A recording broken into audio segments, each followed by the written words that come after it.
पंच महापुरुष योग क्या होता है? पंचपुरुष महायोग को कैसे हम लोग समझें? पंचपुरुष महायोग कुंडली में देखने के कौन से तरीके हैं जिसे हम सरल रूप से उसे समझ करके और हम उसका अध्ययन कर सकें?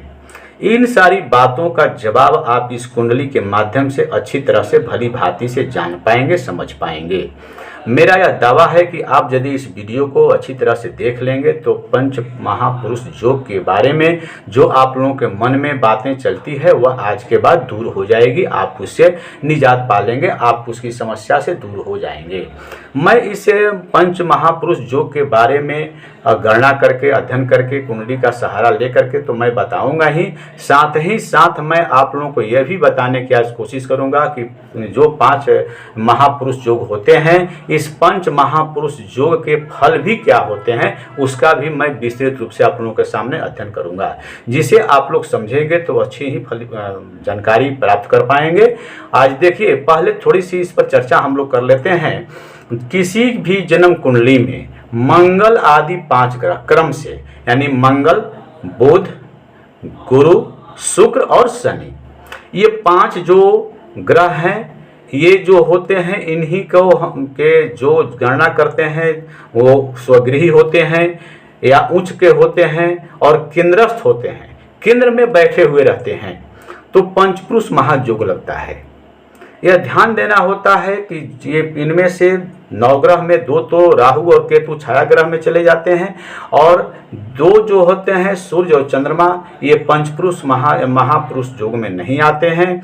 मात्र आपको 5 ही ग्रह को लेना है, यानी मंगल, बुध, गुरु, शुक्र और शनि। ये 5 ग्रह यदि केंद्र में यानी 1, 4, 7 और 10वें भाव में यदि उच्च के होकर के या स्वगृही होकर के बैठे हुए हों तो पंच महापुरुष योग होता है।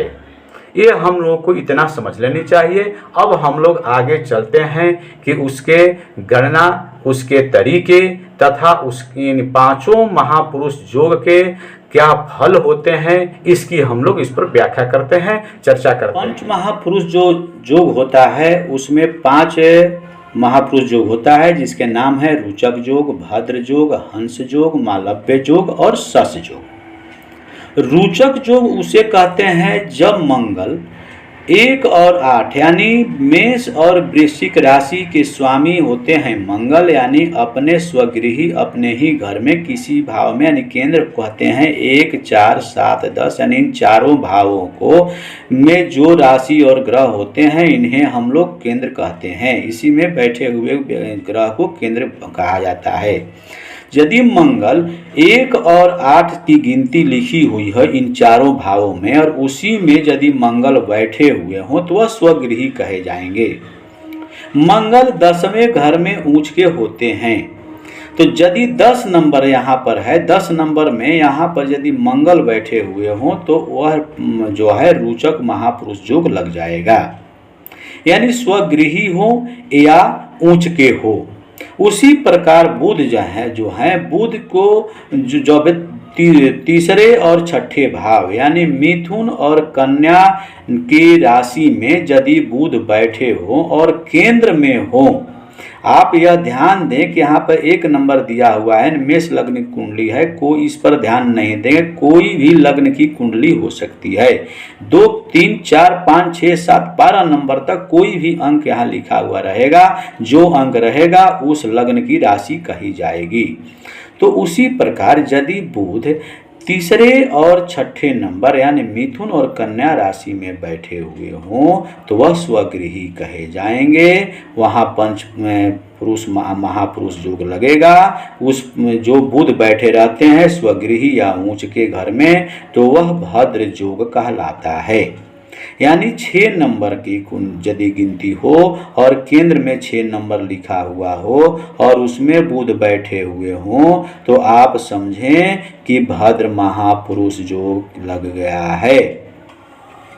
उसी प्रकार अब देखिए गुरु जो है गुरु को 9 और 12 यानी धनु और मीन राशि के स्वामी कहे गए हैं। यदि गुरु 9 नंबर की गिनती यदि केंद्र में लिखा हुआ हो या 12 नंबर की कुंडली केंद्र में नंबर लिखा हुआ हो और उसमें यदि गुरु बैठे हुए हैं तो स्वगृही कहलाएंगे। और यदि 4 नंबर जहाँ कुंडली केंद्र में लिखा हुआ हो गिनती यानी कर्क राशि उसमें यदि गुरु बैठे हुए हों तो हम उसे गुरु को ऊंच कहेंगे। यानी गुरु जो हैं स्वगृही हो या ऊंच के हो तो हंस महापुरुष योग कहलाता है। अब आगे चलते हैं मालव्य योग। मालव्य योग यानी शुक्र को 2 और 7 नंबर की राशि वृष और तुला राशि के स्वामी कहा गया है। स्वामित्व 2 घर का शुक्र को मिला हुआ है। तो उसमें यदि ये केंद्र में 2 और 7 नंबर की राशि लिखी हुई हो तो उसमें यदि शुक्र बैठे हुए हैं तो वह स्वगृही शुक्र कहलाएंगे यानी अपने घर में बैठे हुए हैं। और यदि 12 नंबर हो केंद्र में यानी मीन राशि में यदि शुक्र बैठे हुए हों तो वह मालव्य योग कहलाता है। मालव्य महापुरुष योग लग जाता है। अब आगे चलते हैं सस योग यानी सस महापुरुष योग क्या होता है उसको समझने के लिए शनि को आप जानते हैं कि मकर और कुंभ यानी 10 और 11 नंबर की राशि के स्वामी जो होते हैं शनि होते हैं।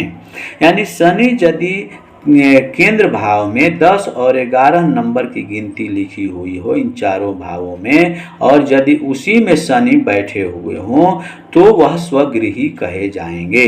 तथा 7 नंबर की गिनती यदि केंद्र में लिखा हुआ हो और उसमें शनि बैठे हुए हों तो शनि ऊंच के कहे जाएंगे।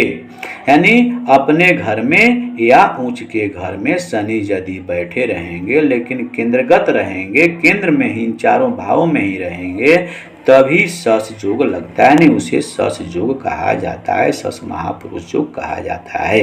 तो अभी हम लोग यहाँ तक समझे कि पंच महापुरुष योग में रुचक योग भद्र योग हंस योग मालव्य योग और सस योग ये 5 हुए। तो पांचों को तो हमने समझ लिया।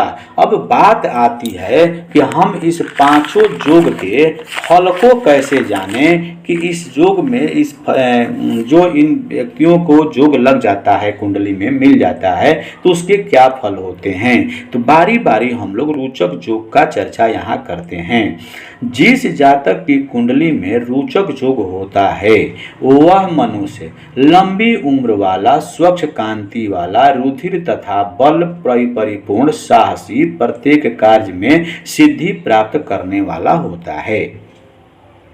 साथ ही साथ उत्तम भ्रुकुटी वाला हाथ पैर से मजबूत बड़ा शूरवीर मंत्रज्ञ पवित्र जिसकी कृति श्याम वर्ण वाला होता है शत्रु बल नाशक होता है मीठी आवाज बोलने वाला बड़ा पराक्रमी बड़ी क्रूर विचार का भी होता है मनुष्यों से स्नेह रखने वाला ब्राह्मणों तथा गुरुजनों से भी वह बड़ा स्नेह रखता है उसके सामने विनम्रता से पेश आता है। साथ ही साथ वह सीधी अंगुली बल का सलाह देने में कुशल होता है अकेला ही हजारों के तुल्य होता है उम्र 70 वर्ष के करीब जीने वाला वह व्यक्ति होता है इसकी मृत्यु देव मंदिर के समीप में होती है। अब आगे चलते हैं भद्र महापुरुष योग के इसके फल क्या होते हैं। कुंडली में किसी भी व्यक्ति की कुंडली में भद्र महापुरुष योग यदि हो तो जातक को हम सीधे तौर पर कह सकते हैं कि सिंह के समान चेहरा वाला वह व्यक्ति होगा मस्तक उसका हाथी की तरह होगा चाल भी हाथी के जैसा ही होगा और पुष्ट और उन्नत होगा सुंदर मोती जैसा सिरौल व्यक्ति होगा भुजाओं वाला भुजाओं के अनुसार ऊंचा बड़ा कामी कोमल सूक्ष्म रोगों से युक्त, कपोल वाला, विद्वान, योग मार्ग को जानने वाला, शास्त्रों को जानने वाला, उत्तम केसर वाला, उत्तम केस यानी बाल वाला, समान धर्म वाला और धर्म मार्ग में निरत रहने वाला, वह उत्तम पुरुष का व्यक्ति होता है। जिसका पेट बड़ा है, जो जिसका जितना विचार होता है उतना ही उसका पेट भी होता है, बड़ा धीर भी वीर होता है, काले घुंघराले उसके बाल होते हैं। अब चलते हैं हंस महापुरुष योग।